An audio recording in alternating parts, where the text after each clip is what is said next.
Muito bem. Então, com a gente dá início, então, saudando aí todos os companheiros e companheiras, saudando os nossos convidados e convidadas, nossas organizações aliadas, das nossas alianças estratégicas, né? Então, saudar também os companheiros companheiro Marildo e o companheiro Henrique, os professores que hoje vão contribuir, né, com o nosso quarto encontro do nosso seminário, dos nossos seminários de debate estratégico da realidade brasileira, exatamente rumo ao que o MPA tirou, né, nos últimos períodos aí como centralidade da sua luta política, o debate da estratégia, a retomada do debate da estratégia rumo à construção do poder popular. E para o debate de hoje, então, nós vamos trabalhar aí com a contribuição dos companheiros o tema ecologia e luta de classes. Então, nós estamos aqui com os estados da Bahia, do Pernambuco, Rio de Janeiro, Rondônia, Piauí, Paraíba, Rio Grande do Sul, Pará e Sergipe. Estou vendo aqui, Sergipe chegou. O pessoal do Espírito Santo. Então, quem for chegando aí, a gente vai anunciando, né? E temos aqui também a presença muito gratificante das companheiras do MMC, aí várias companheiras do MMC, do Movimento de Mulheres Camponesas, do MAB, do Movimento dos Atingidos por Barragens, da Pastoral da Juventude Rural. Então, estamos aí com vários companheiros e companheiras aí, e mais companheiros e companheiras convidados, aliados e aliadas aí dos nossos estados, do movimento dos pequenos agricultores, em vários estados do Brasil. Então, um grande abraço aí, que a gente possa ter, de fato, um bom debate, né? E a gente, então, vou passar aqui para o camarada que vai comigo coordenar esse debate de hoje, né? Eu sou Maria Cazé, do MPA, aqui do Piauí, do sertão do Piauí, num calorão bom danado. Vá lá, baiano! Então, uma boa tarde aos companheiros e companheiras, né? Eu sou Edvagno, sou da direção também do MPA e sou da Bahia, né? No interiorzão da Bahia aqui, curtindo hora um sol, outra hora uma chuva, né? Para poder alegrar nosso povo aqui, baiano nordestino. E quero também aqui, Maria, em nome do EPA, a gente registrar a presença do nosso companheiro Vasco, né? Que é da articulação aí da economia solidária, Cristina, que é da Bahia, né? Cristina Maria, que é pesquisadora da Universidade Católica também de Salvador, né? Então, para nós é uma satisfação ter todos nesse momento aí para construir essa formação e dar passos seguintes aí. Muito bem. Maria, a bola. Saudações, Wagner. Estamos aqui também com o pessoal de Brasília, né? E nos acompanha aí, nos dando um grande prazer, o companheiro Roberto Vizentim, ele que foi presidente do ICMBio e é um grande companheiro de luta. Então, seja bem-vindo aí no nosso debate. E, sem mais delongas, companheiros e companheiras, depois o companheiro Wagner vai ficar aí atento também ao nosso chat, que a companheirada vai mandando os seus recados, né, colocando as suas contribuições.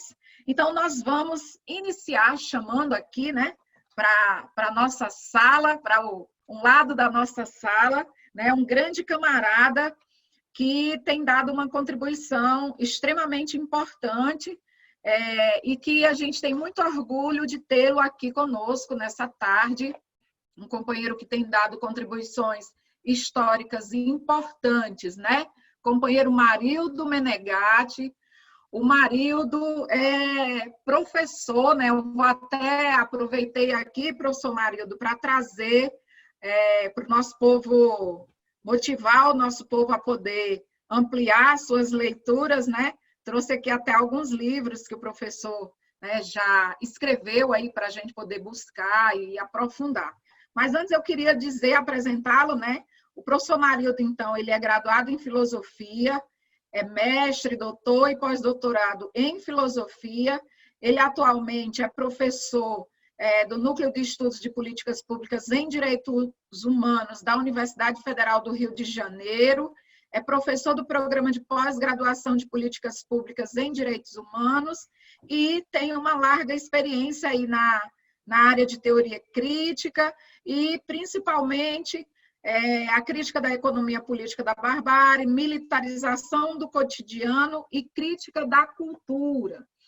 E tem aqui também, né, alguns escritos do professor, estudos sobre ruínas. O outro livro, também muito interessante, Depois do Fim do Mundo, a crise da modernidade e a barbárie, a crítica do capitalismo em tempos de catástrofe. Então, essas são algumas das contribuições, né, que o companheiro tem trazido para a gente. E hoje, claro, ele vai nos dar aí ao vivo e a cores essa contribuição, né, e essa alegria de tê-lo conosco. Tem um artigo bem interessante que certamente alguns de nós já leu, que é extremamente atual, né, que é Violência e Barbárie, as origens do bolsonarismo. Então, esse certamente muitos de nós já leram ele. Então, professor Marildo, seja bem-vindo. Tá certo? Você vai ter 40 minutos para trabalhar com a gente.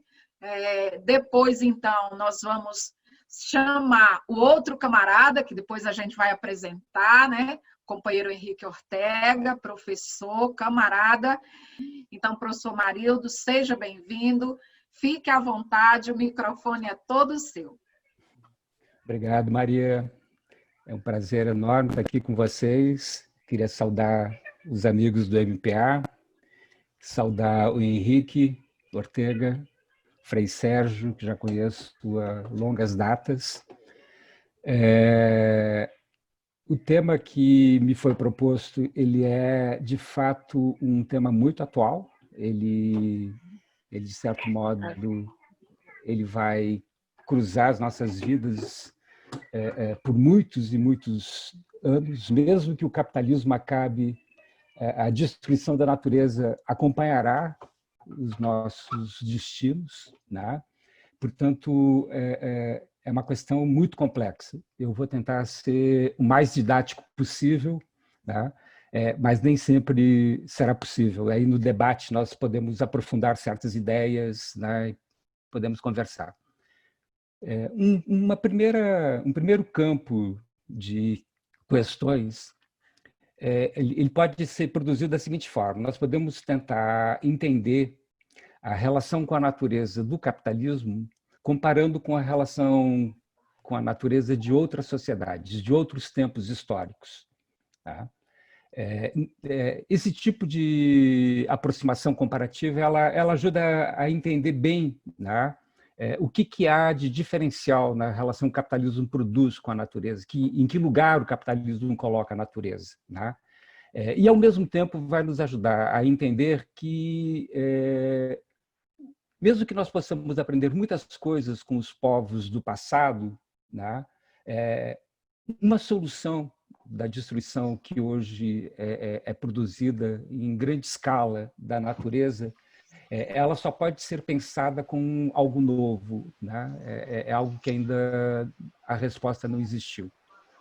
Então, a primeira questão ela pode ser guiada pela seguinte pergunta: os povos do passado, eles também destruíram a natureza?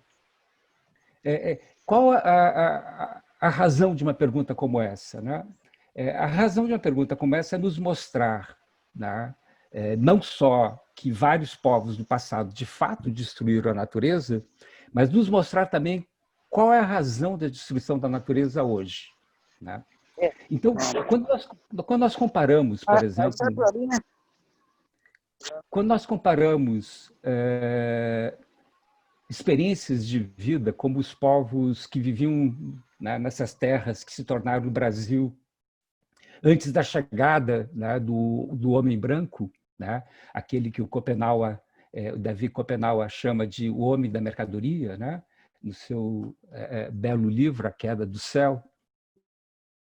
Então, esses povos indígenas, eles tinham uma relação com a natureza que ela tinha uma sabedoria que nós precisamos examinar de perto, né? Que nós não vamos encontrar na relação com a natureza que o capitalismo produz. Para os povos indígenas, e durante muito tempo na história humana, a natureza era tratada como se fosse uma grande mãe. A natureza era uma grande mãe, dela era oriunda todas as formas de vida, inclusive a vida humana, né? A vida humana era devida a alguma deusa, né, da natureza, uma deusa da fertilidade, como eram nos povos da Mesopotâmia, né? E este lugar da natureza, como uma grande mãe, ela produziu uma ética no interior desses povos, em que essa ética é muito importante nós prestarmos atenção, né? Você sabe que o ethos, né, ele é um costume comum, né, é um costume público, é um costume que nós produzimos para a vida pública, para a vida das relações que nós travamos com os outros fora das nossas casas, né? Então, essa ideia de que a natureza era uma mãe, né, que ela era um espaço acolhedor, ela constituía um ethos, né, que o sentido básico desse ethos, dessa ética, né, era não agredir a mãe, né? Não se agride aquilo que te dá origem à tua própria vida, né? Essa ideia ela é comum a muitos povos, ela é comum aos nossos povos indígenas, ela é comum aos povos da antiguidade mesopotâmica, ela é comum durante muito tempo na Idade Média europeia, né? E ela era basicamente este ponto, né? Isso não significa que estes povos, que essas sociedades, né, não tenham produzido destruição da natureza, né? Ao longo da história humana, nós vamos encontrar destruições da natureza em vários lugares, né? Em várias situações. Mas isso coloca um limite nessa destruição da natureza. Portanto, isso é uma primeira questão muito importante, né? Na sociedade moderna, né, uma sociedade profundamente marcada por uma transformação nessa relação com a natureza já não é mais para nós uma grande mãe. A natureza é para nós um objeto. No capitalismo, a natureza é um objeto, né? É um objeto a ser dominado, né? É um objeto a ser não apenas dominado, mas transformado, né? Logo mais eu aprofundo essa ideia. Então, isso é um primeiro aspecto muito importante, né? Nos nossos laços mais conscientes ou mais inconscientes, né, nós produzimos uma ruptura com o passado. E nessa ruptura com o passado, nós nos tornamos profundamente alienados, né, com um pensamento que é um pensamento base fundamental, que é a nossa origem, né? A nossa origem depende da natureza, a nossa origem é a natureza, né? Portanto, a natureza deve ser cuidada. Como vocês falavam, né, na canção que cantavam agora há pouco, num poema que alguém declamou, né? A terra precisa ser cuidada, né? E este fato, né, ele foi perdido com a origem do capitalismo.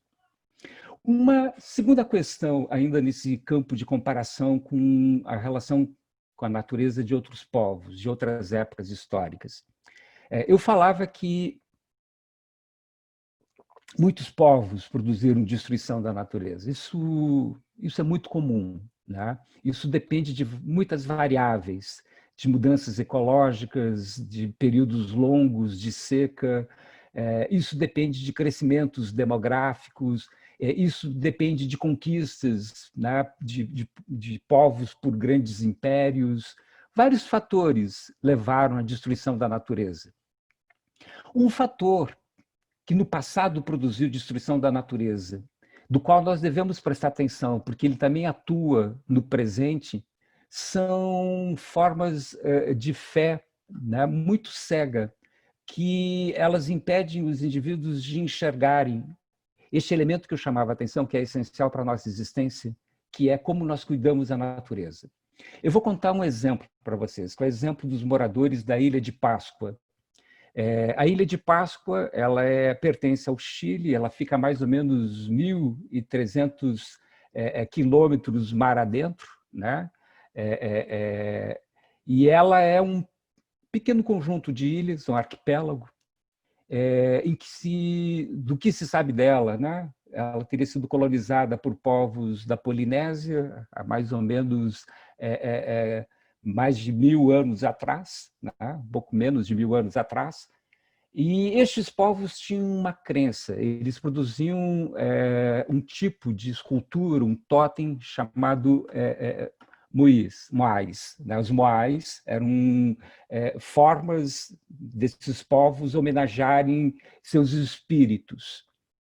Essas ilhas eram muito pequenas e eles vão produzindo esculturas, né? Esses moais, esses totens, né? Para agradecer esses deuses. E quanto mais eles produzem essas esculturas, né? Hoje na Ilha de Páscoa tem em torno de 800 dessas esculturas, mais a ilha ia perdendo a sua vegetação. E quanto mais a ilha ia perdendo a sua vegetação, mais e maiores eram as esculturas que esses povos que viviam nelas produziam. Eles acreditavam que quanto maior seriam essas esculturas, né, mais próximos eles estariam dessas divindades e mais essas divindades poderiam ajudá-los. Veja só que auto-engano impressionante. Né? Eles acreditavam que, ao destruir a natureza para homenagear os seus deuses, as suas divindades, né, essas divindades poderiam repor essa natureza que um dia foi destruída. E quanto mais eles homenageavam as divindades, mais eles destruíam a natureza e menos ela era reposta.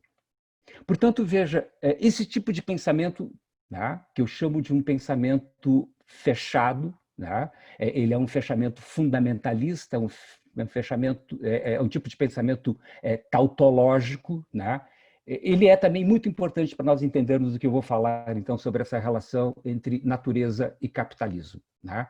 Porque esse tipo de pensamento fundamentalista, como eram, por exemplo, os moradores da Ilha de Páscoa, ele é um pensamento cego em que ele não nos ajuda a entender a destruição que nós mesmos produzimos. Bom, então, se nós podemos extrair algo de muito relevante nessa relação com os povos do passado, na questão da relação com a natureza, me parece que essas questões passam mais ou menos por algo como eu falei até agora. O que o capitalismo faz de diferente? A primeira questão importante que o capitalismo faz de diferente em relação a esses povos, né, é nos posicionar de forma radical, fora da natureza. A sociedade cristã moderna, né, a sociedade que surge a partir do século da Reforma Protestante, do início do capitalismo, no século XV, XVI, né, essa sociedade, né, cujo seu centro é a Europa, né, ela vai separar radicalmente o humano da natureza. Né? Ao nos separar tão profundamente da natureza, a natureza deixa de ser uma mãe, ela deixa de ser aquilo que nos acolhe, deixa de ser aquilo que nós devemos à nossa origem e devemos cuidar, para se tornar meramente um objeto. Por que para o capitalismo transformar a natureza em objeto é essencial? Por uma razão muito simples. Vocês já, a essa altura da vida, sabem que todas as nossas formas de existência no capitalismo, elas passam necessariamente por duas mediações. No capitalismo, todas as necessidades humanas se transformam em mercadorias. Né? E tudo se transforma em mercadoria para que depois se transforme em dinheiro.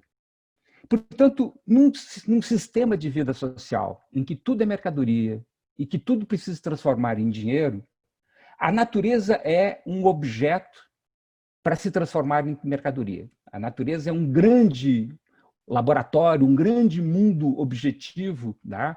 Em que a função básica dela é servir justamente de matéria-prima para a transformação humana em mercadorias. Observe que, nisso que eu estou explicando, não necessariamente as mercadorias elas cumprem a função de realizar necessidades humanas.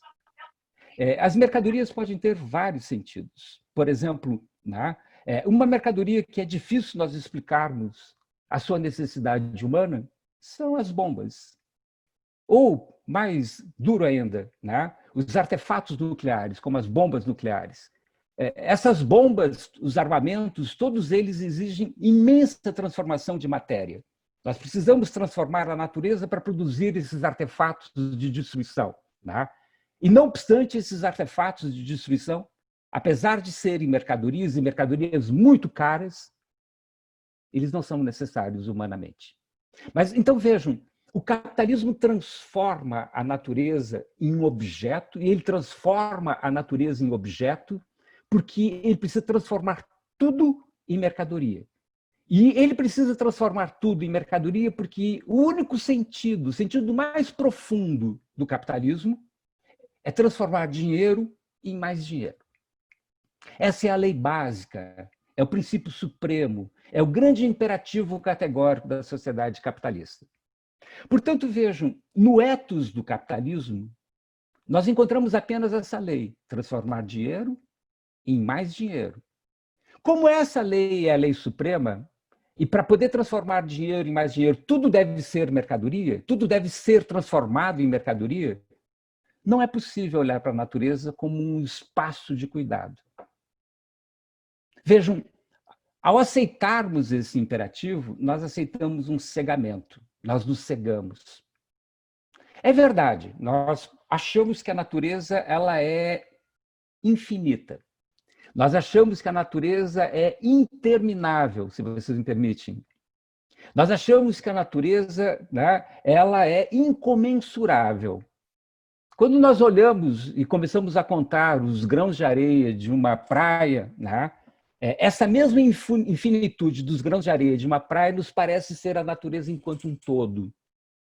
Mas, não obstante essa nossa fé otimista de que a natureza é interminável, a natureza tem fim. Portanto, vejam, isso aqui é uma terceira ideia importante e uma mudança que o capitalismo produz. Ele muda o lugar da natureza. Ele torna a natureza um objeto. E ele precisa tornar a natureza um objeto porque o fim único, o fim básico do capitalismo é transformar dinheiro em mais dinheiro. E para que ele possa transformar dinheiro em mais dinheiro, ele precisa fazer com que tudo seja mercadoria, tudo seja vendável. Tudo precisa ser vendável. E ao produzir essa forma imperativa de relação com a natureza, nós nos tornamos cegos, porque nós achamos que a natureza, né, ela é infinita, mas ela não é. Indo um pouco mais adiante neste raciocínio, veja, toda a sociedade humana, ela produz, então, um metabolismo com a natureza, que é isso que eu tenho falado até agora. Né? Todo grupo humano é um grupo associado, nós seres humanos só podemos viver em sociedade, a nossa espécie é impossível ela viver isoladamente, nós precisamos uns dos outros, nós somos gregários por definição, né? Nós não somos individualistas por instinto, isso é falso. Né?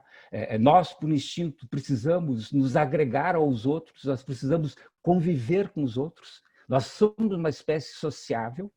Portanto, nós, como um grupo sociável, nós realizamos esse metabolismo com a natureza. Nós precisamos trocar com a natureza tudo aquilo que é fundamental para nós continuarmos existindo. Então, vejam, ao trocarmos com a natureza, nós produzimos um metabolismo que é um metabolismo social. Ele é mediado socialmente. Os animais só fazem o metabolismo. Os animais, quando precisam comer, procuram na natureza a comida conforme a natureza lhes oferece. Nós, seres humanos, ao procurarmos o alimento, nós precisamos produzir o alimento socialmente, como comida, por exemplo. Nós, seres humanos, ao morarmos, precisamos transformar as formas acolhedoras da natureza em casas, em habitações. Portanto, essa mediação social que nós produzimos com a natureza, né, ela permite dar uma qualificação a esse metabolismo. Né? Essa mediação social ela vai explicar para nós o sentido desse metabolismo com a natureza. No capitalismo, A mediação social, ela é basicamente a busca de dinheiro e mais dinheiro. Portanto, nós, socialmente, não somos uma forma social gregária, nós somos uma forma individualista competitiva. Todos nós somos construídos socialmente para buscar transformar dinheiro em mais dinheiro. Todos nós somos formados nessa lógica competitiva. E como nós somos formados nessa lógica competitiva e cega, como eu já falei, a nossa mediação com a natureza não é um metabolismo para realizar a nossa existência enquanto seres vivos, seres sociais. A nossa relação com a natureza é um metabolismo apenas para transformar esse dinheiro em mais dinheiro, de produzir mercadorias. Portanto, veja, esse metabolismo que nós realizamos com o capitalismo, que é apenas para produzir mercadorias, ele se torna alienado às nossas necessidades. Nós exploramos a natureza, nós destruímos a natureza, mas não para nos tornarmos mais felizes, não para nos tornarmos uma espécie mais capaz, não para nos tornarmos bem uns com os outros, mas apenas para, através dessa destruição, ampliar a acumulação de capital. Então, vejam, no capitalismo, esse metabolismo com a natureza, ele é um metabolismo alienado. Ele é alienado no sentido mais simples da palavra, é isso. Ele é alheio à nossa consciência, ele é cego. Nós agimos cegamente em relação aos nossos próprios interesses. Bem, vejam, nessa relação, neste metabolismo cego com a natureza, nós nos organizamos, nós vivemos socialmente também de costas à natureza. O capitalismo, ele é uma sociedade urbana. O capitalismo, ele tende a fazer com que a humanidade toda imigre para as cidades, porque é nas cidades que o capital produz indústrias, é na cidade que ele produz e cria a circulação de mercadorias, é na cidade que ele pode nos tornar mais dependentes do dinheiro. Na cidade você não tem um vaso para plantar uma batata. Na cidade você depende basicamente de comprar tudo o que você precisa. A cidade é uma prisão para as necessidades humanas. Ninguém pode viver na cidade sem algum dinheiro. Até quem esmola na cidade precisa pedir um dinheiro. O capitalismo, ele nos separa da natureza, ele nos leva a viver em cidades. E quando nós vivemos em cidades, as nossas necessidades básicas, os produtos com os quais nós realizamos as nossas necessidades, os nossos alimentos, eles precisam chegar de fora. Por isso, ele precisa organizar a agricultura, que produz os alimentos para quem vive na cidade, de forma mercantil, de forma industrial. Mas o que eu quero chamar a atenção é que, ao trazer os alimentos do campo para a cidade, nós criamos aqui o que o Marx chama de uma ruptura com o metabolismo natural que todos os seres na natureza produzem com a natureza. Né? Veja, na natureza, na natureza enquanto um todo, tudo que alguém tira dela, que um animal tira dela, ele devolve. Observe como as fezes dos animais são excelentes adobos. Nós, seres humanos, na medida em que nós rompemos essa relação metabólica com a natureza, nós vivemos às costas da natureza, nós somos alheios à importância da natureza na nossa existência. Né? Para nós, seres humanos, tudo que nós tiramos da natureza vira lixo. Lixo. Pilhas e pilhas de lixo. O lixo é o grande monumento da ruína que nós produzimos na relação com a natureza. O lixo é a encarnação perfeita do grande totem que o capitalismo produz na sua destruição da natureza. Veja, aquilo que devia voltar para a natureza e continuar alimentando a sua existência e nos alimentando dentro da existência da natureza, no capitalismo é rompido. Então, essa ruptura metabólica, ela é um elemento fundamental para nós pensarmos o tema da destruição da natureza hoje. Vejam, essa ruptura metabólica ela vai afetar a agricultura. Tá? Eu tenho consciência de que estou falando para uma comunidade de agricultores, de pequenos agricultores. Tá? A ruptura metabólica ela coloca como uma questão para a agricultura do capitalismo, em que nós vamos exaurindo a terra. Cada vez mais nós tiramos da terra os seus recursos, porque a terra é um ser vivo. E a terra, enquanto ser vivo, né, ela precisa ser alimentada. Na medida em que nós tiramos, e isso não volta mais para a terra, vira lixo, a terra vai ficando subnutrida, ela vai ficando completamente esquelética. Para o capitalismo isso é muito importante, porque nesse espaço do que eu estou chamando aqui de uma ruptura metabólica, ele vai produzir uma série enorme de mercadorias que ele vai empurrar para os agricultores, que são os adubos, que são os defensivos agrícolas. E na nossa época são também as sementes, tá? Os organismos modificados, né? Tudo isso, né? Geneticamente modificados, tudo isso vai alterando profundamente aquilo que era uma forma natural, uma forma entrópica de desenvolvimento da vida. Né? Vejam, na medida em que se produz toda essa avalanche, né, de uma ruptura metabólica sendo ocupada, né, por um mercado, o capitalismo está realizando o seu fim, mas não a humanidade.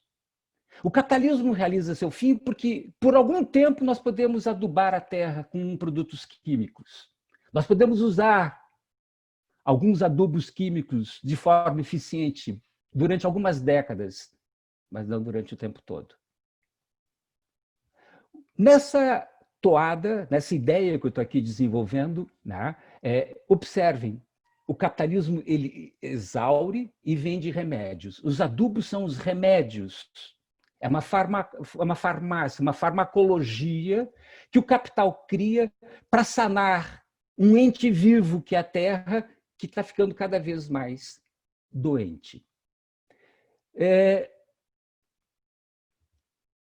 Desde o século XIX, desde o final do século XIX, essas ideias que eu estou aqui desenvolvendo para vocês, elas foram ganhando uma dimensão imensa, elas foram ganhando o planeta. Observem que coincidência curiosa. Tá? Quando o capitalismo na Europa ele desenvolve forças produtivas poderosas como a máquina a vapor, com a máquina a vapor, a siderurgia, ele vai poder criar meios de transporte muito rápidos e potentes como o trem, no século XIX. O trem foi uma grande invenção do século XIX. Vai inventar formas de transporte marítimo muito rápidos, como os barcos a vapor. Com esses meios de transporte, o capitalismo vai se espalhar pelo mundo inteiro e não haverá um único canto do planeta que ele não vai alcançar. No final do século XIX, observem a coincidência. Os americanos estão tomando o Velho Oeste, exterminando indígenas. A ocupação do Oeste americano e o extermínio de indígenas do Oeste americano, ele é contemporâneo da expansão argentina para a Patagônia e o extermínio de indígenas na Patagônia. Este extermínio de indígenas da Patagônia pelos argentinos é contemporâneo da expansão brasileira para o Oeste paulista e a penetração nos seringais da Amazônia em busca de látex para fazer pneus de automóvel. Na mesma época que os brasileiros estão começando a destruir de forma mais intensa a Amazônia, os russos estão ocupando as estepes. Os europeus estão destruindo partes impressionantes da África e dominando a Ásia. Nenhum canto do mundo foi poupado dessa destruição. A partir do final do século XIX, as primeiras grandes e impactantes mudanças climáticas se fazem ver já nitidamente. Um fenômeno que até hoje nos assola como o El Niño, ele é um produto dessa expansão do capitalismo do final do século XIX. Ele é parte desse processo que eu estou aqui descrevendo. Observem, o capital ele se espalhou pela superfície da Terra. A Terra inteira se torna para ele um objeto de dominação. Não foi apenas a superfície da terra que o capital dominou. Na mesma época, a indústria precisava de combustíveis. E já não era mais possível fazer a máquina funcionar apenas com lenha. Já há algum tempo, a Europa cavava as entranhas da terra em busca de carvão. Na medida que vai passando os anos, a busca de carvão vai ficando cada vez mais profunda, cada vez mais as minas vão ficando fundas. E logo depois se descobriu o petróleo. No final do século XIX, o petróleo começa a ser usado como um combustível. E você sabe o que vem junto com o petróleo: guerras, destruição e cada vez mais a produção de máquinas mais poderosas. Veja, isso que o capitalismo produz, essa ocupação que ele produz do planeta, ela vai tornando isso que eu chamava a atenção para vocês, de uma ruptura metabólica, num imenso problema. Num imenso problema. A natureza parece para nós infinita, parece que ela não morre, parece que ela não tem fim, mas ela tem fim. Na década de 70 do século XX, a própria burguesia, o próprio capital, começa a reconhecer que talvez hajam limites no desenvolvimento. Um grupo de empresários, intelectuais e cientistas reunidos em Roma vai produzir um relatório chamado Os Limites do Desenvolvimento. Este relatório já é uma primeira exumação de que essa expansão abrasadora do capitalismo do final do século XIX e o longo século XX chegava a um ponto que tornava a vida do planeta muito, muito ameaçada. Mas veja, 1970 do século XX são quase 5 décadas atrás. São 5 décadas atrás. E depois desse relatório dos limites do desenvolvimento, nós vamos ter uma mudança fundamental do que eu estou falando aqui, que é uma mudança profunda da própria estrutura do capital, do capitalismo. Você sabe que o que permite produzir valor, o que dá valor às coisas, é a medida de trabalho humano que está presente na criação de cada coisa. Na medida que o capitalismo vai produzindo máquinas cada vez mais poderosas, as máquinas vão fazendo o que os homens e as mulheres faziam antigamente. Um produto produzido só por máquinas, ele não tem valor. A partir dos anos 70 do século XX, cada vez mais o capitalismo começou a usar máquinas poderosas para produzir mercadorias. E como ele usava máquinas, a presença de trabalho humano no valor de cada mercadoria era muito pequeno. Como o valor de cada mercadoria era muito pequeno, o capital para poder compensar essa diminuição de valor de cada mercadoria, ele precisou aumentar a quantidade de mercadorias. Aumentar a quantidade de mercadorias é nada mais, nada menos do que produzir. Se antes uma geladeira ela tinha o valor de 3, 10, 15 trabalhadores durante 4, 5 jornadas, se eram necessários 10 trabalhadores trabalhando 4 dias, quando a máquina fez essa geladeira sozinha, isso desapareceu. Né? Quando a máquina fez isso sozinha, isso desapareceu. E na medida em que isso desaparece, para poder garantir que as coisas ainda tenham algum valor, para poder vender uma geladeira com algum valor, porque o preço dela vai cair, vai ser necessário produzir muitas geladeiras. Quem tem uma idade um pouco maior aqui, que está me ouvindo, tipo o Frei Sérgio e alguns outros, vão lembrar que antigamente o automóvel era um artigo muito caro. Era muito caro. Porque a presença de trabalho humano na criação desse automóvel era enorme. Hoje em dia, o automóvel é uma coisa bem mais acessível. Ele é mais acessível porque a presença de trabalho humano nele é pequena. Mas para que este trabalho com menos valor, aliás, para esse automóvel com menos valor, ele seja de fato rentável, é necessário produzir milhares, milhões de automóveis. Vejam, o que eu estou dizendo para vocês é que o capitalismo, desde o final da Segunda Guerra Mundial, mas principalmente a partir da década de 70, ele vai se transformar numa sociedade de consumo de massas. Essa sociedade de consumo de massas, ela é nada mais, nada menos de uma sociedade que cada vez mais as coisas têm menos trabalho humano. E quanto menos trabalho humano, mais coisas o capital precisa produzir para poder produzir o seu lucro, para poder transformar dinheiro em mais dinheiro. Então, vejam, com isso se torna inevitável que a natureza se esgote. Inevitável que a natureza se esgote. Essa mesma lógica que está usando robôs para produzir automóveis, vejam que dado curioso, olha que dado impressionante. Em 1945, quando terminou a Segunda Guerra Mundial, um trabalhador, se ele pudesse sozinho construir um carro, um automóvel, ele ia gastar 1 ano.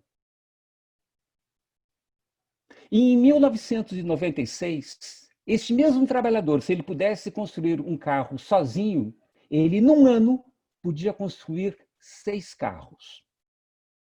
Olha que salto a produtividade do trabalho deu. Olha que salto a técnica deu para dentro do mundo do trabalho. E quanto mais a técnica entrou para o mundo do trabalho, mais ela jogou para fora os seres humanos, que vão se tornar massas sobrantes pelas ruas das cidades, pelos campos afora. Mas essa mesma lógica, era isso que eu queria falar para vocês, ela passa a ser usada também na agricultura. A agricultura, a partir da década de 60, depois da Segunda Guerra Mundial, ela vai cada vez mais se situar naquele tripé: defensivos agrícolas, adubos químicos e maquinária.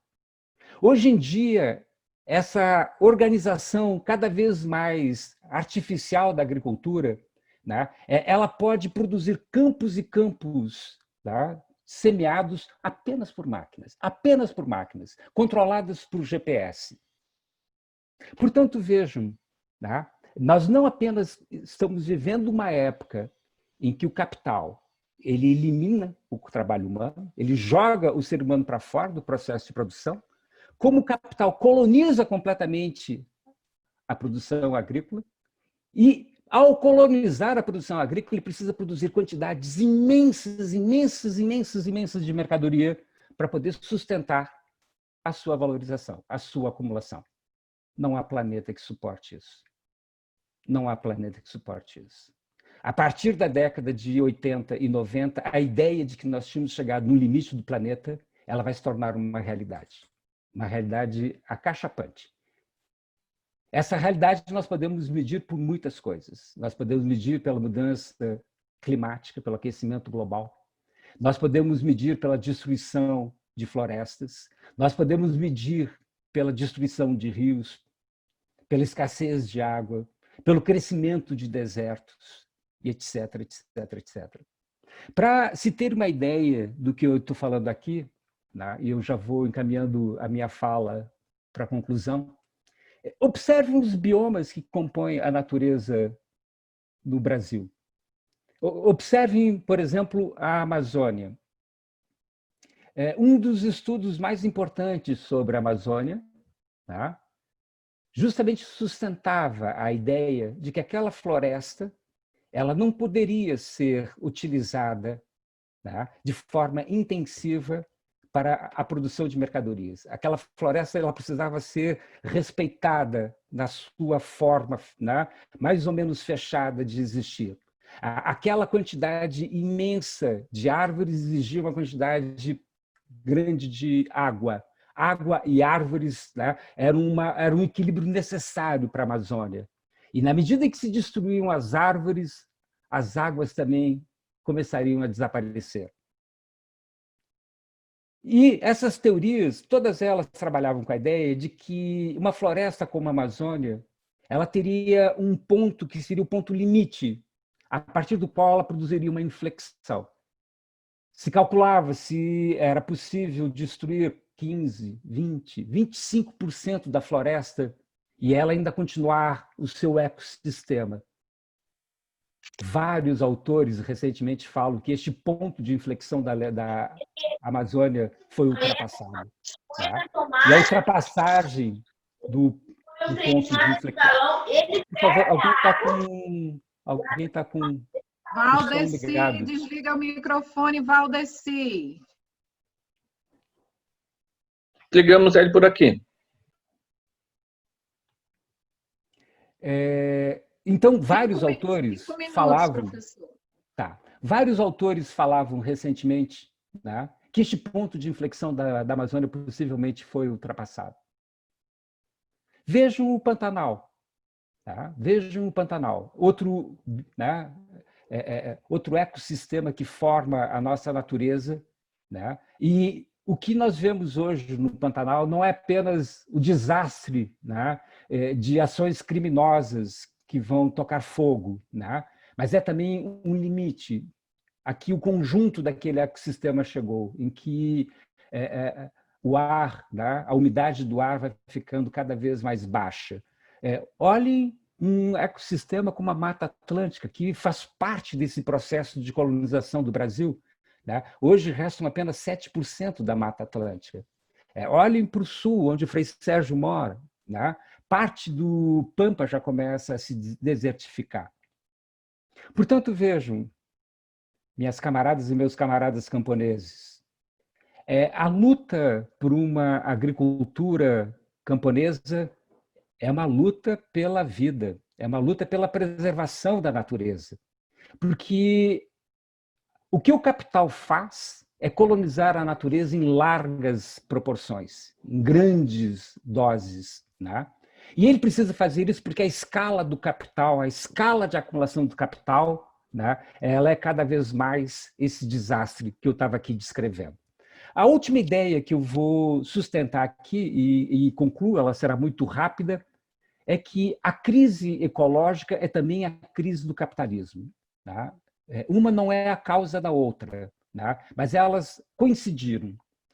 Esse espaço de destruição que eu descrevi aqui, e creio, a minha descrição ela foi muito pálida diante do que é a realidade, ela foi muito distante diante do que é de fato a realidade. Né?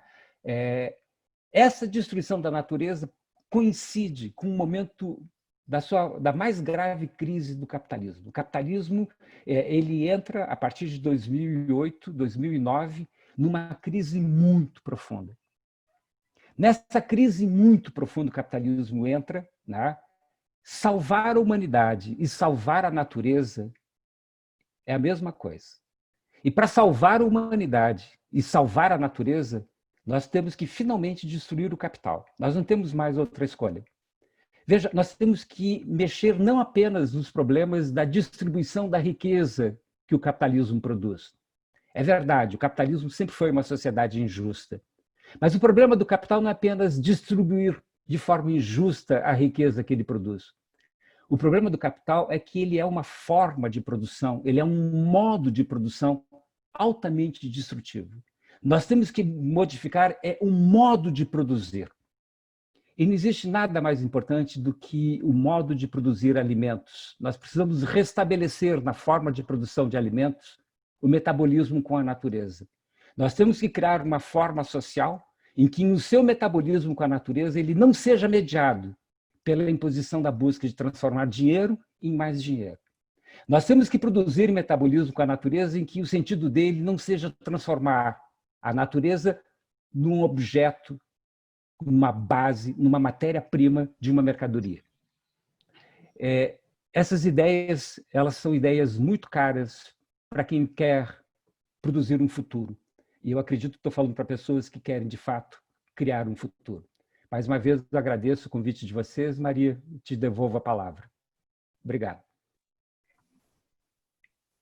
Obrigada, professor. Muito obrigada. Quanta sanidade, né? Então, quanta sanidade num contexto tão insano, né, que, como você mesmo disse, tão alheio e tão alienado, né? Mas que bom, professor. Agradecer aí mais uma vez. Então, antes de passar para o companheiro Edvagno, é só registrar aqui, nós esquecemos, mas com muita alegria a presença do Rosenil, do MPA de São Paulo, e também saudar aqui a companheirada do MAN e da CPT, que também estão conosco, nos alegrando aqui no nosso debate. Wagner, é contigo. Então, aproveitando a deixa aí, tem a companheira Samara Santana, da PJMP de Pernambuco, também presente, né? Então, que alegria, né?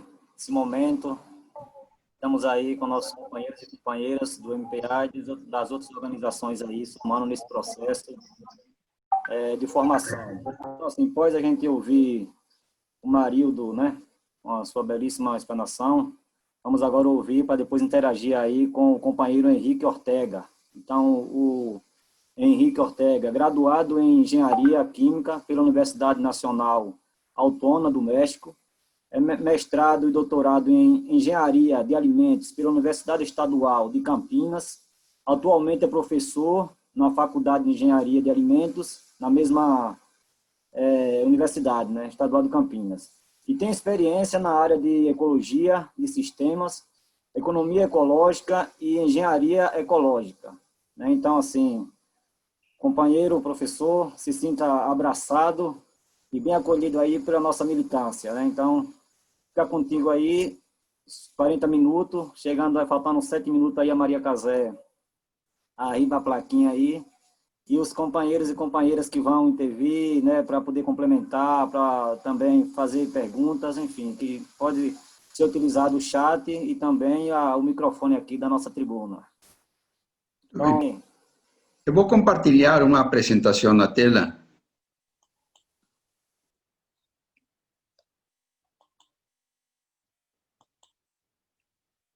Estão vendo? Sim? Sim. Bom, primeiramente eu gostaria de agradecer o convite do Movimento dos Pequenos Agricultores para participar das sessões onde se debate a realidade brasileira. E meu tema vai ser a crise global vista desde a ecologia de sistemas. Para a ecologia de sistemas, o desenvolvimento sustentável é possível, mas requer várias coisas: produção com recursos renováveis, consumo moderado, reciclagem dos resíduos e população ajustada ao meio. Vamos ver como funciona a relação campo-cidade no desenvolvimento sustentável. Temos o campo, no campo temos áreas preservadas com mata nativa, a produção agrícola, pecuária e florestal e consumidores locais. Ele vai interagir com os consumidores de vilas, de cidades, de metrópoles, com serviços ambientais que a mata nativa produz e com alimentos, fibras e energia. E vai receber da cidade produtos e serviços de economia urbana e efluentes, emissões e resíduos que o espaço de vegetação nativa pode absorver e transformar para converti-los em nutrientes. Mas esse funcionamento tem condições. Implica em planejamento regional, espaço suficiente de vegetação nativa para fornecer serviços ecossistêmicos, distâncias curtas para possibilitar preços baixos e reciclagem, preço justo, tendo como referência um modelo ecológico e socialmente justo, e com muito autocontrole e auto-organização. O desenvolvimento sustentável existe e ainda sobrevive em comunidades rurais de muitos países. Pode ser a base da organização social sustentável no futuro. Quais são os princípios teóricos, a filosofia política, as estratégias, as metas e as ações da ecologia de sistemas? A ecologia de sistemas tem como base a termodinâmica. Então, primeira lei da termodinâmica. Nos sistemas fechados, a energia total se conserva. A soma das energias de um sistema é constante, mas o perfil energético muda com o tempo, atendendo às regras da transformação de energia potencial. O mesmo princípio se aplica à matéria. Ela se conserva, mas muda. A informação é uma propriedade associada à matéria e à energia, mas, diferentemente delas, ela se perde e deve ser reposta. A informação exige tempo para ser criada, mantida e aprimorada. Um trabalho que consome energia potencial, mas que vale muito a pena.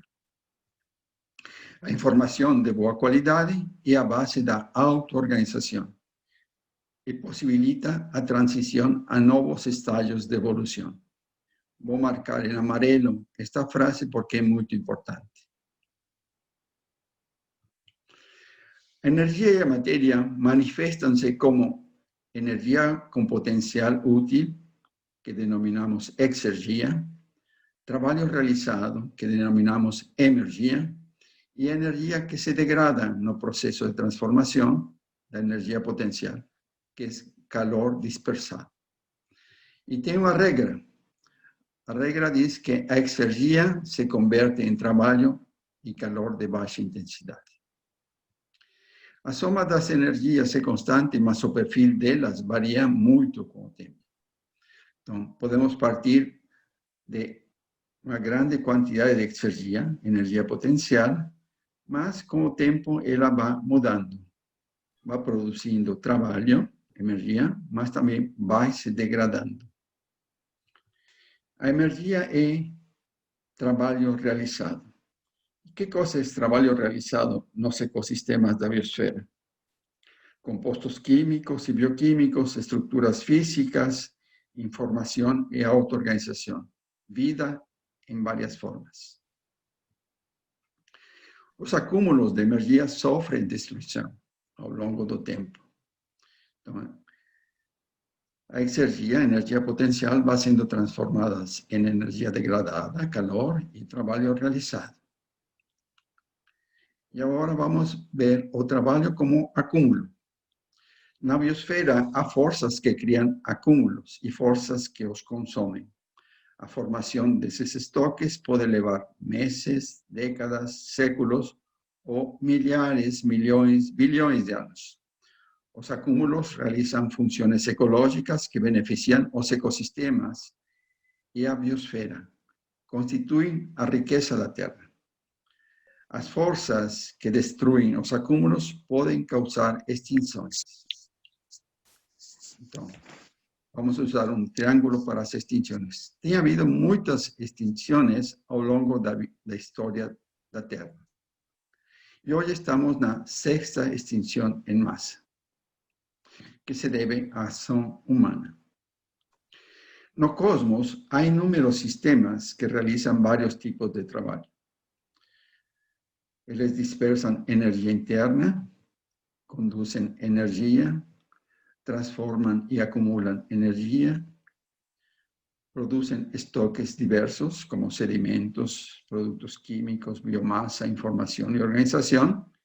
E, muito importante, os estoques criam laços de retroalimentação. Esses laços de reforço dos estoques para o processo produtivo aumentam as transformações e a produtividade. Os sistemas desse tipo são chamados unidades autocatalíticas. E essa é a estrutura do fractal básico do cosmos. E atende à lei da termodinâmica. Exergia vai gerar trabalho e calor de baixa intensidade que se dissipa. Os sistemas evoluem. As unidades autocatalíticas se acoplam a outras unidades semelhantes em arranjos em série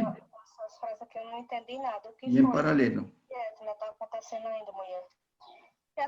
Os arranjos.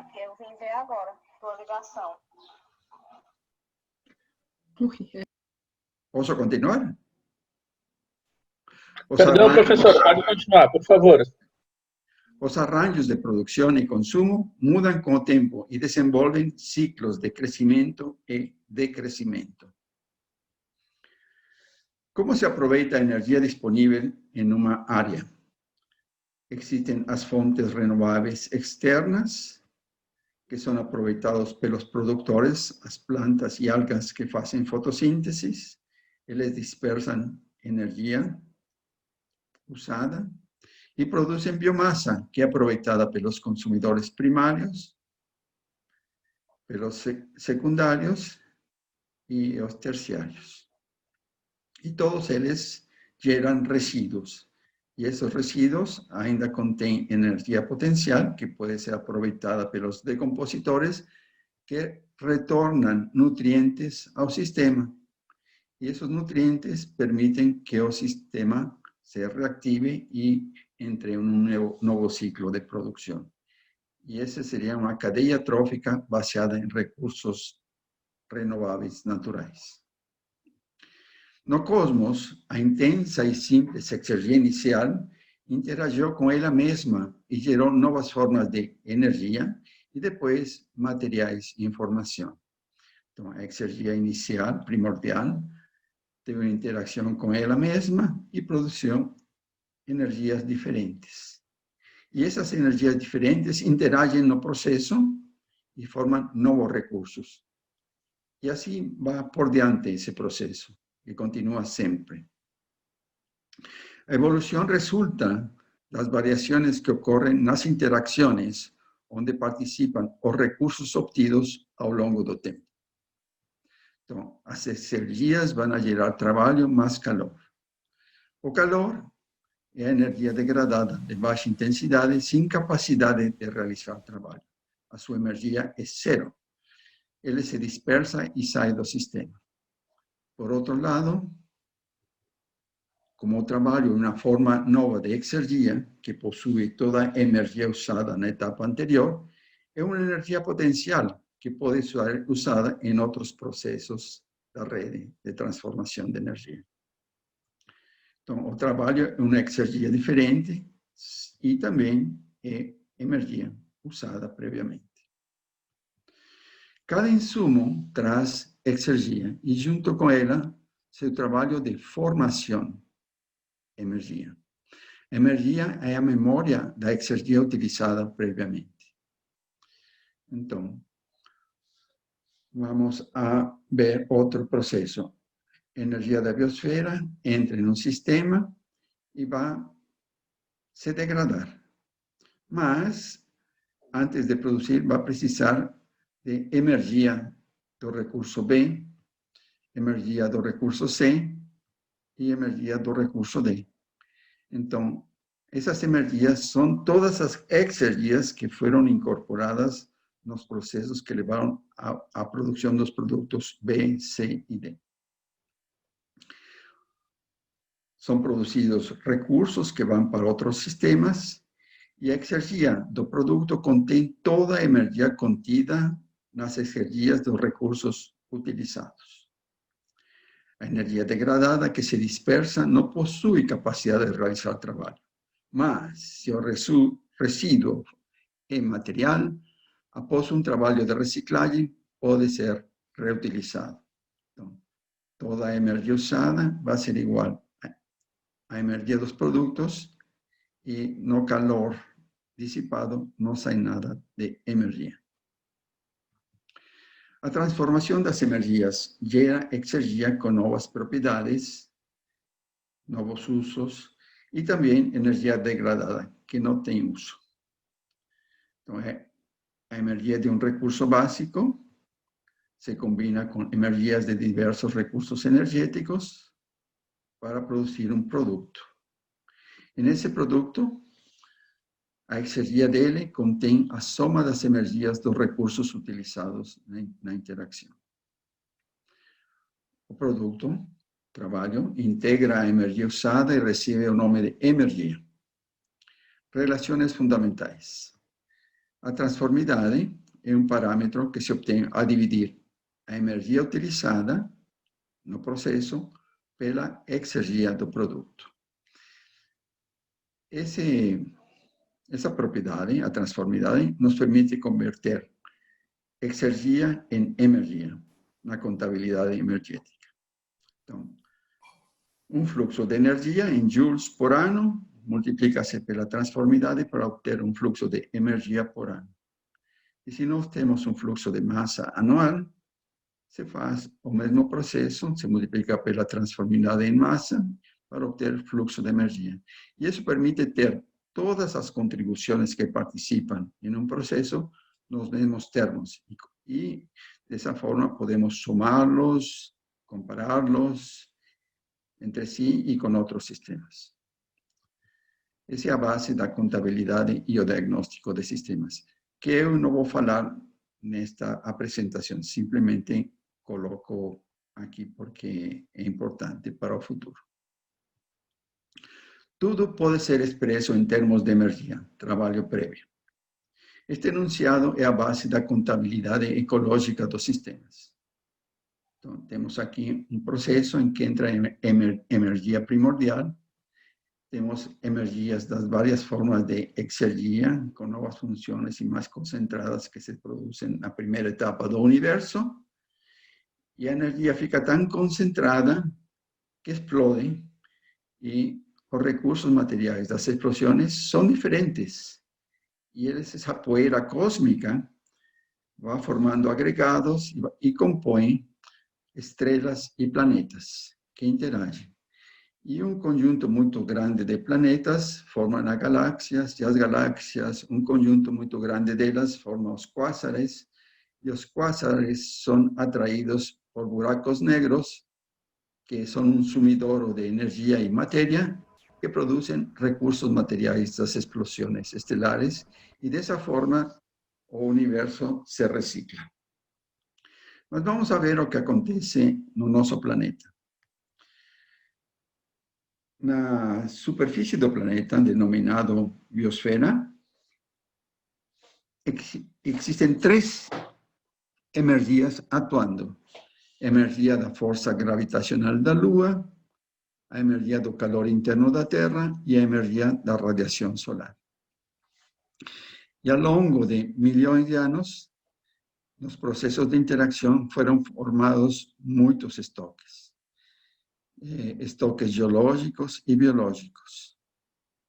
E sequestro de carbono. Esses recursos são aproveitados pela flora e a fauna, que estabelecem um laço de reciclagem, mas atualmente são aproveitados pelos seres humanos. E os seres humanos já não conseguem reciclar e estão dependendo de recursos do último estágio da produção de acúmulos, que são recursos não renováveis. Temos aqui, então, os seres humanos e seus processos históricos, que seria outra história para contar. Talvez uma história, a versão resumida, vou colocar no final desta apresentação. As unidades com laço de reforço podem ser de produção ou de consumo e se acoplam. A produção é lenta e o consumo é rápido. Então, temos do lado esquerdo plantas e algas e do lado direito consumidores e decompositores. E que transferem energia útil e forças de controle, e o que reciclam nutrientes e laços de controle. Ou seja, os estratos baixos da cadeia também têm ação de controle sobre os níveis maiores, só que precisa de união e de entendimento, né, percepção do que está ocorrendo. O arranjo interno das unidades autocatalíticas les permite capturar mais energia do meio ambiente, que aproveitam para crescer, interagir, reproduzir-se, evoluir, criar estruturas e organização. As unidades autocatalíticas interagem para transformar a energia potencial disponível e formam estruturas hierárquicas, redes de transformação de energia ou cadeias tróficas. O sistema mostrado usa energias e materiais renováveis, Mas para ele ser sustentável, a produção e o consumo deveriam permitir a regeneração dos recursos do sistema. As redes concentram energia e materiais ao longo da cadeia trófica. Os recursos do meio ambiente são aproveitados e geram produtos e resíduos que podem ser usados localmente, reciclados ou dispersados. Se as unidades autocatalíticas se associam, as redes resultantes maximizam o uso da energia do meio. Mas existem limitações. O crescimento não pode ser infinito. O crescimento de um subsistema é viável somente se não prejudica o desempenho do ecossistema do entorno, pois as funções do ambiente garantem o equilíbrio e a sobrevivência do sistema. Deve haver área para preservar a biodiversidade e dar tempo suficiente à regeneração dos recursos, não apenas favorecer um subsistema. A história revela que, sem esse cuidado, os sistemas colapsam. Colapsos, exemplos: povos mesopotâmicos, alguns povos da Grécia, maias, romanos, etc., etc. Porém, existem sistemas com desenvolvimento sustentado. As comunidades dos Andes, da Amazônia, os agricultores da China, Coreia, Japão, que têm 4.000 anos de operação, mas que hoje estão ameaçados pela expansão final do capitalismo. Os sistemas usam energia potencial em padrões cíclicos cuja frequência e amplitude depende de seu nível na hierarquia energética. Então, tem fenômenos biológicos que ocorrem rapidamente, por exemplo, o crescimento da grama, o crescimento do gado demora mais tempo, é um pulso médio, e os seres humanos ou as civilizações têm pulsos muito grandes e mostram um crescimento lento e um pulso de destruição rápido. As energias potenciais podem ser renováveis e não renováveis. Um sistema pode usar ambos tipos de energia potencial. Este tipo de sistemas, que usam renováveis e não renováveis, pode ser modelado, simulado. E o resultado da simulação mostra um crescimento, um declínio dos recursos não renováveis, o crescimento tanto da economia quanto da população. E depois disso, o sistema entra em colapso ou declínio. E, finalmente, se pode chegar a um equilíbrio, a uma homeostase. No caso da humanidade atual, que usa todos os recursos disponíveis na biosfera, produzidos em um período muito grande, o crescimento pode levar 2 milênios, mas depois ocorrerá uma queda catastrófica. Então, temos o crescimento dos bens, da infraestrutura, da população e da informação, e devido à conquista de territórios, mercantilismo seguido de industrialização capitalista que usa energia fóssil. E hoje estamos observando o clímax desse crescimento, o aviso de que vem o colapso da civilização ocidental. A seguinte etapa vai ser o declínio e depois uma recuperação. Então, temos a crise de todos os subsistemas da biosfera e o colapso econômico e social. É necessário recuperar os ecossistemas, é necessário recuperação social para poder conseguir um desenvolvimento sustentável que vai ter um padrão muito diferente ao modelo. Nós já tínhamos visto este diagrama, é um metabolismo campo-cidade, desta vez desequilibrado. E é desequilibrado por quê? Porque está usando energias e materiais não renováveis, que permite um aumento da produção de alimentos, fibra e energia, mas ao mesmo tempo produce muito mais efluentes, emissões, resíduos e migrantes, pessoas que não encontram mais trabalho no meio rural e têm que abandonar.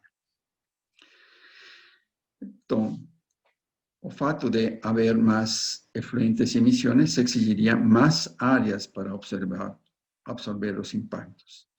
E se há uma população maior, também teria que haver uma área maior de área preservada para produzir maior quantidade de serviços ambientais. E está ocorrendo ao contrário. Temos um déficit de áreas de vegetação nativa.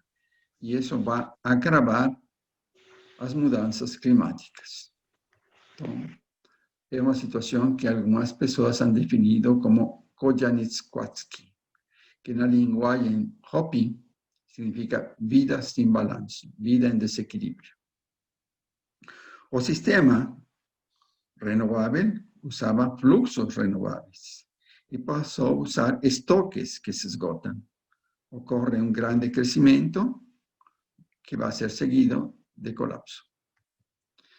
A sobrevivência da humanidade depende de 4 capacidades sociais: adaptação ao uso de menos recursos, a recuperação dos ecossistemas para garantir a resiliência ecológica e, ao mesmo tempo, oferecer trabalho no campo, enquanto decrescem as cidades.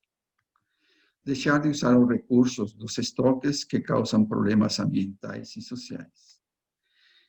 E, finalmente, trocar de filosofia. Mudar da filosofia da competição com exclusão para a filosofia da colaboração humana e da interação positiva com a natureza, com o uso coletivo dos bens comuns.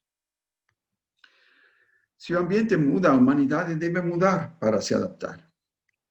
O estudo da realidade biofísica pode demorar a perceber as grandes mudanças que estão ocorrendo. Essa demora coloca em risco a vida do sistema. Somente se a percepção das alterações for rápida, o sistema terá condições de reorganizar-se e adaptar-se. Hipótese. A auto-organização promovida pelos pioneiros no estudo e entendimento das mudanças climáticas pode vencer a inércia social. Observa-se que em um sistema, quando os recursos são abundantes, predomina a competição e a exclusão. Porém, na escassez, a sobrevivência exige a cooperação e a inclusão. Todos são importantes. A competição deixa de funcionar. Aí está a foto do professor Howard Odum, que é o autor dessas 2 frases. Frases respaldadas por modelos de simulação de sistemas. A competição promovida pelo capital nega os direitos dos povos da periferia e das classes sociais trabalhadoras. Isso leva ao conflito, ao saque, à perda dos bens comuns, à marginalização e à pobreza, à morte de muitas pessoas e à extinção das espécies. Então, a competição entre grupos ou espécies diferentes pode fazer com que uma extermine a outra. Então, uma mais organizada, que usa mais recursos, pode acabar com outro grupo humano. Os sistemas humanos distribuem o acúmulo em função do poder bélico e comercial dos países e das classes sociais. Os sistemas colaborativos acumulam pouco. Os sistemas baseados na competição e na exclusão acumulam muito e o benefício se concentra no topo da cadeia. Então, em um caso, os acúmulos podem ser equilibrados, em outro, há uma variação muito grande da riqueza para cada grupo. A informação orienta o sistema na sua auto-organização. Ela pode ser de boa qualidade ou de má qualidade. A biodiversidade é uma forma de informação. Ela manifesta a organização do sistema que foi desenvolvida ao longo de muitos anos para aproveitar os recursos disponíveis no ambiente. No decrescimento, a biodiversidade será uma informação vital porque permitirá um ajuste mais rápido ao equilíbrio, à homeostase. A cultura humana muda com o tempo e o meio. Ela pode alternar entre modelos de comportamento ecológicos e antiecológicos. A informação da cultura humana ecológica, os povos indígenas, as comunidades camponesas, é muito valiosa e deve ser defendida da agressão bárbara da civilização industrial. A diversidade cultural precisa ser valorizada, preservada, resgatada, sistematizada, protegida e mostrada a todos para servir de exemplo e ajudar na recomposição do equilíbrio biosférico. A resiliência ou capacidade de recuperação ecológica do planeta está ameaçada. A solução está na mudança do modelo de crescimento para o modelo de decrescimento. Um novo modelo deve ter como base a recuperação da flora e da fauna nativas, para que elas possam contribuir em processos agroecológicos que incorporem a população que deseja trabalho, com equidade e justiça. Como a informação dominante atende os interesses de quem está no poder, países, empresas, bancos e classes sociais altas, essa cultura deve ser criticada. E também deve gerar-se o conhecimento que permita superar essa informação obsoleta. Precisamos de um novo projeto cultural, político, econômico e ecológico. Não apenas econômico. É multidimensional. Esse modelo deve visar a criação de formas sustentáveis de produção, consumo e reciclagem. Num padrão básico, como aquele fractal que comentamos no início, que possa ser aplicado no mundo inteiro, porém atendendo às nuances locais e regionais. Devem articular-se parcerias entre os que questionam o modelo atual para criar outro modelo mundial, com 4 objetivos. Conseguir o decrescimento por meio da reestruturação da produção, do consumo, da reciclagem e da modificação das instituições sociais. Recuperar os ecossistemas, mudar a forma de vida para um modelo ecológico e solidário e aprender a usar de forma coletiva os recursos da terra. Os grupos humanos dominantes continuam atuando de forma irresponsável, desmatando, destruindo recursos naturais, usando grandes quantidades de energia fóssil e minerais que poluem o meio ambiente. Isso leva de volta à atmosfera o carbono que foi sequestrado durante milhões de anos pelos ecossistemas da Terra para criar as condições ideais para o desenvolvimento da vida, da biodiversidade e para maximizar os fluxos biogeoquímicos, ou seja, para aumentar a produtividade geral do planeta. O impacto dos gases de efeito estufa está gerando condições dramáticas para a vida da humanidade. Temos que actuar. Até aqui mostrei uma apresentação feita em 2011.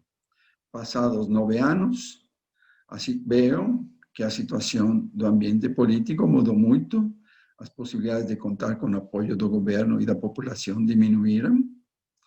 A principal causa da mudança na sociedade é o bombardeio de informações falsas, organizado com apoio externo e interno. Essas informações oferecem uma visão fragmentada do mundo, apagam a memória social e anulam a discussão da perspectiva de longo prazo. Principais problemas do país e do mundo. Perda da biodiversidade ao ponto de configurar uma extinção em massa de espécies que poderá afetar a espécie humana. Crescimento excessivo da população, acima dos limites estabelecidos pela capacidade de suporte renovável. Ideia de que o crescimento resolve tudo, sem considerar o assalto aos bens comuns, a privatização, a concentração da riqueza, a intensificação do uso de energia fóssil e minerais na produção. Impacto ambiental do uso de energia fóssil e minerais e dos produtos tóxicos gerados a partir deles. Mudanças climáticas agravadas pela perda da resiliência ecológica e social. E, finalmente, desinformação e negação da ciência. Vamos começar a falar disto, começando pela perda de biodiversidade. Há um registro das extinções no mar E há também um registro das extinções na superfície terrestre. E tudo indica, com os dados atuais, que estamos vivendo a 6ª extinção em massa do planeta. Na perspectiva do tempo de existência da Terra, a humanidade ocupa um período muito curto, lá no topo da montanha de resíduos. Mas o impacto sobre as outras espécies e a biosfera é muito grande. O motivo físico disso é que a força humana é amplificada pela energia fóssil. Ha havido grandes extinções no Ordoviciano, no Devoniano, no Permiano, no Triásico, devido à competição entre espécies. Mais recentemente, as extinções são devidas a eventos de grande impacto, como a queda de um asteroide que acabou com os dinossauros 65 milhões de anos atrás, e hoje, no Holoceno, a ocupação do espaço geográfico pelos seres humanos, que aumentou a taxa de extinção das outras espécies. Este é um gráfico muito interessante. Ele se plota a potência energética dos Estados Unidos, que se deriva do uso de fontes renováveis e não renováveis, desde o início do século passado até hoje. E o que vemos é que a potência energética renovável é constante e a potência energética não renovável vai aumentando. Em 1900 eram quase iguais. A relação era 1:2. Energia renovável 1, energia não renovável 2. E isso passou a ser 1:25. E graças ao uso do petróleo. E hoje estamos começando a ver outro tipo de comportamento, o início do declínio. Então, pode-se atribuir ao uso de energia fóssil uma série de transformações na economia mundial. A energia fóssil permitiu activar máquinas e tanto nos processos de extração de minérios, quanto nas indústrias e depois na agricultura. E também permitiu produzir produtos químicos que foram aplicados na lavoura, e isso quebrou os sistemas anteriores de produção de produtos agrícolas. Esses sistemas ficaram com menos oportunidade de trabalho, houve desemprego e migrações. Mais recentemente, houve contenção do salário nos Estados Unidos e transferência de indústrias a países com mão de obra barata. Houve uma crise econômica, então foi gerado dinheiro sem vínculo com a riqueza real, distribuído entre as pessoas, e esse crédito fomentou o consumo exagerado. E houve a crise motivada por estes dois últimos eventos. Além disso, tem destruição da natureza e, finalmente, as mudanças climáticas. O petróleo obtido de poços comuns está na linha vermelha, ele está em declínio, mas do ano 2000 para cá, há uma oferta de petróleo e gás do fracking que permite um pulso de crescimento adicional. Mas trata-se de uma oferta temporal que retrasa as ações de adaptação e mitigação das mudanças climáticas. O fracking polui muito, é pouco econômico e já entrou em falência. Quando as pessoas percebem que há energia disponível, as pessoas se multiplicam. O crescimento da população tornou-se exponencial a partir de 1700, época da Revolução Industrial. Então, aqui temos o gráfico do tamanho da população mundial nos últimos 12.000 anos. Então, percebam que até 1500 ela crescia muito lentamente. E de 1700 para cá, cresce muito rapidamente. Antigamente, se precisavam 500 anos para duplicar a população. Hoje, bastam 25 anos. É um evento singular. A explosão demográfica se inicia com o capitalismo industrial e cria um evento fora do comum. Então, muitas pessoas estão ameaçadas de não ter trabalho e sofrer muito no período próximo. O crescimento humano descontrolado ocupa o espaço das outras espécies e as leva à extinção. Com isso, se diminui a produção de serviços ecossistêmicos que regulam o clima do planeta. Os países do primeiro mundo possuem uma enorme dívida ecológica, ética e econômica com os países da periferia.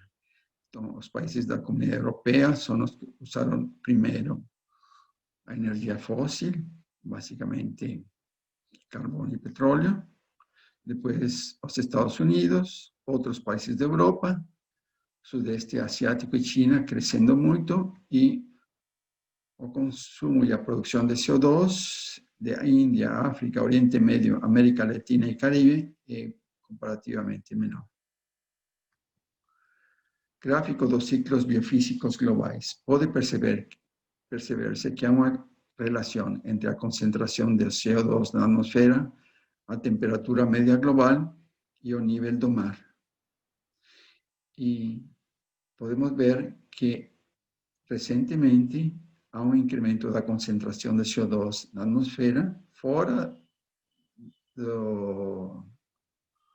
da situação normal. E isso se vai repercutir no aumento da temperatura e no aumento do nível do mar.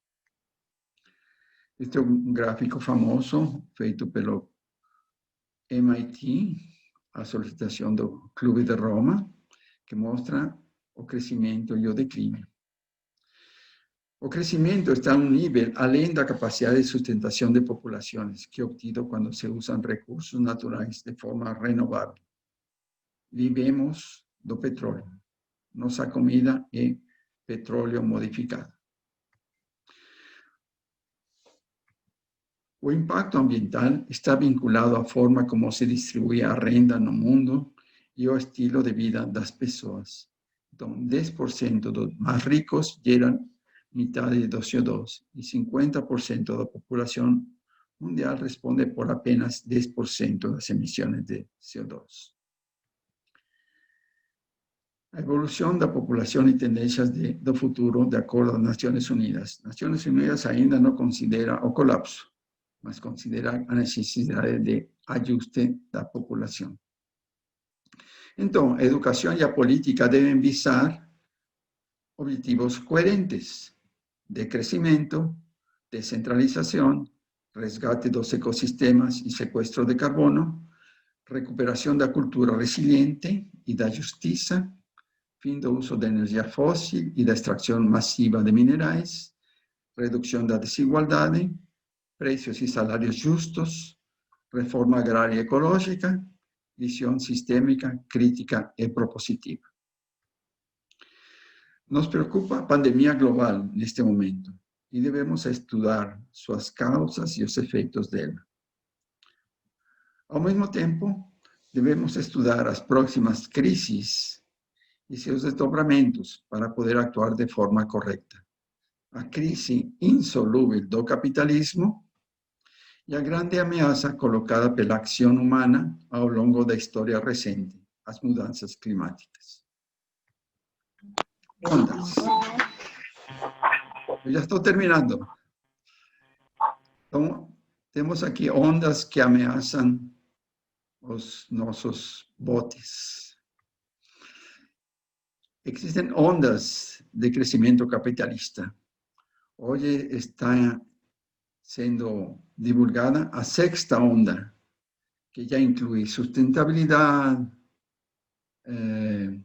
desenho de sistemas integrais, de cunho ecológico, mas também coisas que são ameaças para a humanidade. Então, como que se enfrenta a crise? Perante a Covid-19, a recessão econômica e a mudança climática. Aqui nós temos no quadrinho, diz: basta lavar as mãos e ficar em casa. Depois, nem o liberalismo, nem o fascismo são soluções. Desde o capital, não há solução.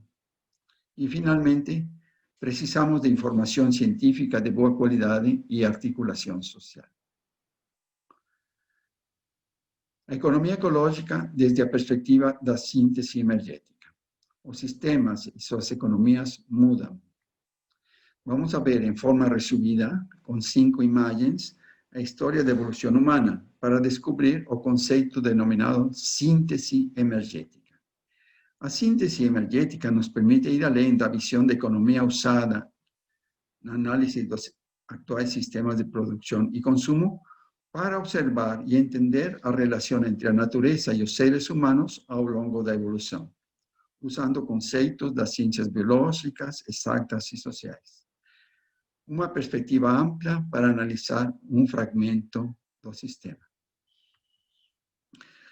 Então, temos aqui uma cadeia trófica, que já vimos.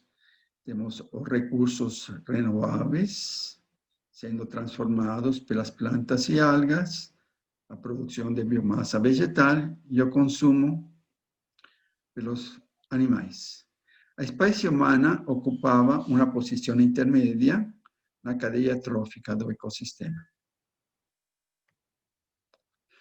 A humanidade evoluiu com a linguagem, a usar o fogo e a pedra lascada e graças ao trabalho em grupo.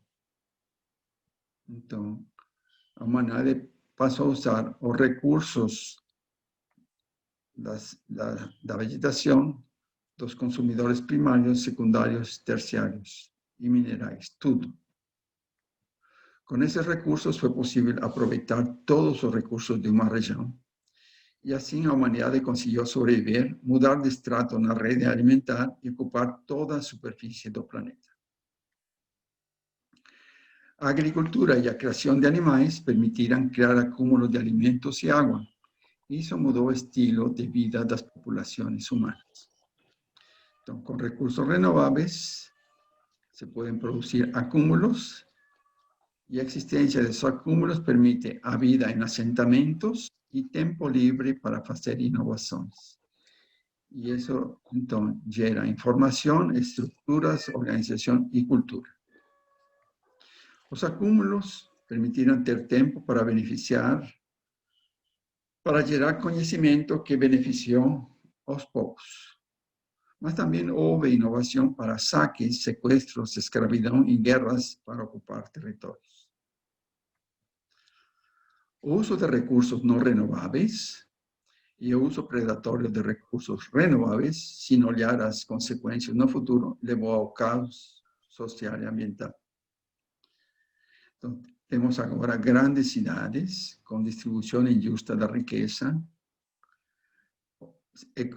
sistemas orientados a produzir para o consumo externo, recursos externos obtidos por intercâmbio injusto e predatório, e danos ao ambiente e mudanças climáticas, que se constituem em forças destrutivas do meio ambiente. Neste quinto slide, coloco a visão da situação passada, estado remoto, atual e o futuro sustentável. Então, no passado, os sistemas eram sustentáveis, a maior parte dos sistemas humanos. Isso mudou para sistemas baseados em recursos não renováveis e uso predatório dos recursos renováveis, e isso gera uma crise.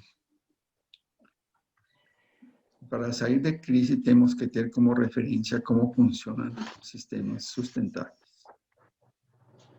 Etapas do processo de solução. Entender o funcionamento da biosfera e da economia humana. Fazer análise crítica desse sistema em grupos de estudo, isso é muito importante. Após a crítica, devemos estudar as opções incorporando o conhecimento das ciências que são excluídas na tomada de decisões. Ecologia, termodinâmica, antropologia, sociologia, história, geopolítica, psicologia social, ciências da biosfera, epistemologia da descolonização. E também considerar o saber das comunidades ecológicas antigas e atuais. Promover o diálogo e criar articulações com a população em todos os lugares. Não somente no Brasil, na América Latina, e com os outros continentes, para analisar os caminhos de solução da crise da biosfera, que inclui a dimensão social. Existem muitos livros escritos sobre este tema. São boas leituras para o grande esforço que devemos fazer. O resumo: para criar um projeto cultural, político, econômico e ecológico, temos que formar grupos transdisciplinares para realizar trabalho em rede com os seguintes objetivos: análise da situação global e local, desenvolver o novo modelo social, ecológico, político e cultural, pensar em estratégias e articulações e realizar ações específicas que se considerem convenientes, visando colocar o decrescimento e a regeneração ecológica e social como a melhor opção para todas as pessoas em todos os lugares. E os últimos 2 slides, aumentei de 5 para 7 slides para discutir algumas coisas. Este é o diagrama da agricultura moderna. Ela se baseia no uso de minerais e de carbono sequestrado, porque o petróleo, o gás e o calcário e outros recursos não são mais que carbono que foi sequestrado pelos ecossistemas para melhorar o ambiente. Então, forma-se uma cadeia muito longa de processamento e em todas as etapas se usa muita energia fóssil. Agora, os insumos industriais e a própria energia são obtidos com energia subsidiada. Esse subsídio é repassado a toda a cadeia industrial, agrícola e comercial global. Além disso, a esse modelo agrícola não se cobram os prejuízos ambientais e sociais que gera. Assim, é difícil competir contra ele, a não ser em mercados locais e regionais com consumidores que prezam a qualidade. Diagrama da atividade agrícola do futuro. Um modelo resiliente, integrado e autossuficiente.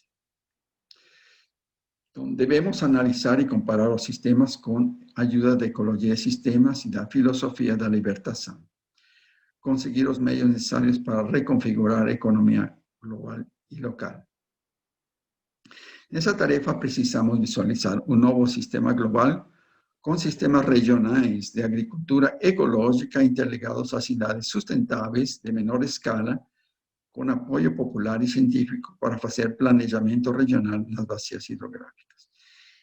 Neste diagrama, deve ressaltar-se que há sistemas agroecológicos integrados na base, mas também há um trabalho de recuperação da vegetação nativa nas bacias hidrográficas, para proteger a biodiversidade, e há um trabalho de proteger de forma especial os ecossistemas naturais remanescentes. As atividades de agregação de valor dos produtos agrícolas devem trasladar-se da cidade para o campo e gerar trabalho no campo. E fazer muita reciclagem, inclusive reciclar os resíduos da cidade de forma adequada. Muito obrigado. Muito bem. Então, companheirada, professor Henrique, professor Marildo, e eu acho que uma coisa muito importante também é poder colocar vocês em contato. Aqui nós temos camponeses, camponesas, lideranças, né, professores de universidades, professores de escolas do campo, né? Então, uma gama, uma diversidade de pessoas aqui, que em suas atuações, obviamente, vai estar colocando esses elementos, mas principalmente também colocar vocês em contato com essas pessoas, né? Nos materiais que vão ser disponibilizados, né? A Josi já colocou aí no chat. As pessoas podem mandar mensagem, podem mandar e-mail e ir trocando, fazendo essa troca extremamente importante, e que esse momento aqui, essa sala, ela é de motivação para que a gente aprofunde todas essas questões que estão colocadas como desafio, né? Então, a gente está aqui, vamos dizer assim, num elo, numa aliança de esperançar, de construir, de fato, o projeto popular que a gente tanto sonha, né? Que tem a perspectiva estratégica do poder popular. Então, a gente vai aqui caminhando em função do horário para o nosso encerramento, né?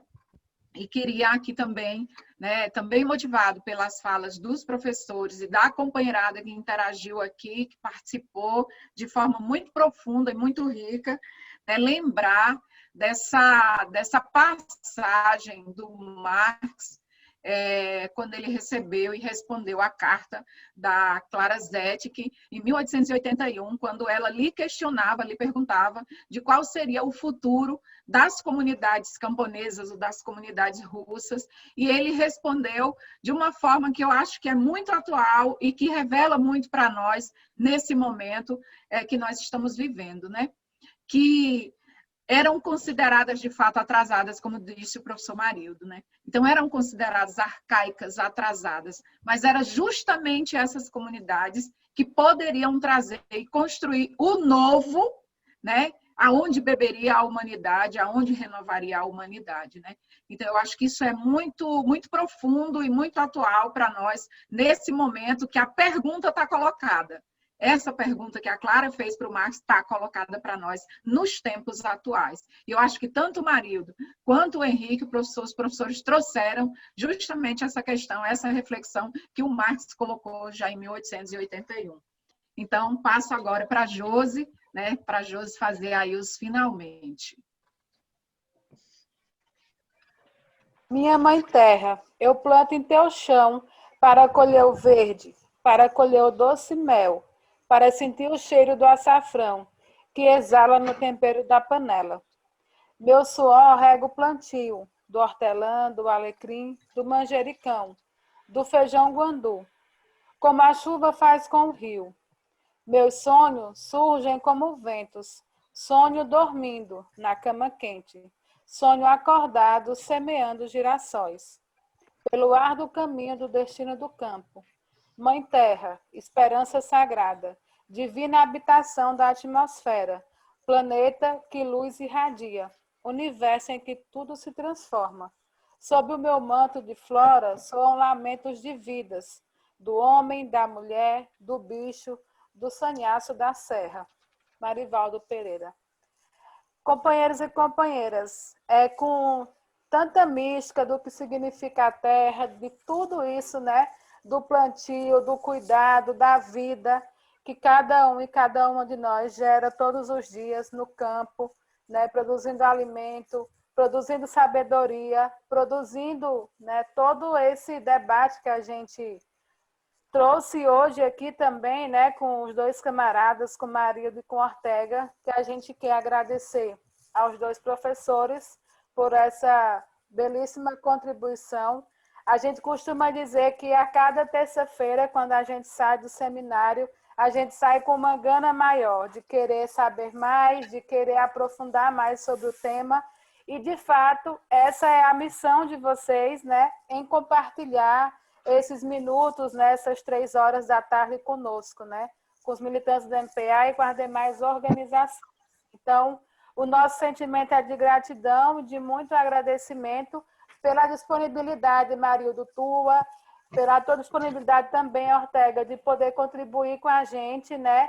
E saber que não é o início nem o fim, mas o meio de um caminho que vocês têm a trilhar junto com o MPA, que está aí espalhado em 18 estados nesse Brasil todo, resistindo e construindo, né, no campesinato, na agroecologia, nos sistemas camponeses de produção. Essa semana eu conversava com a Ortega sobre os sistemas camponeses de produção e rendeu aí quase 1 hora de prosa, né? Então, são muitos elementos que temos a contribuir uns com os outros. E muito, muito obrigado mesmo. E seguimos aí nessa labuta. Obrigada a todas as companheiras e companheiros que participaram. Tá bem? Então, um forte abraço, boa semana para todos nós, bons estudos e boas lutas.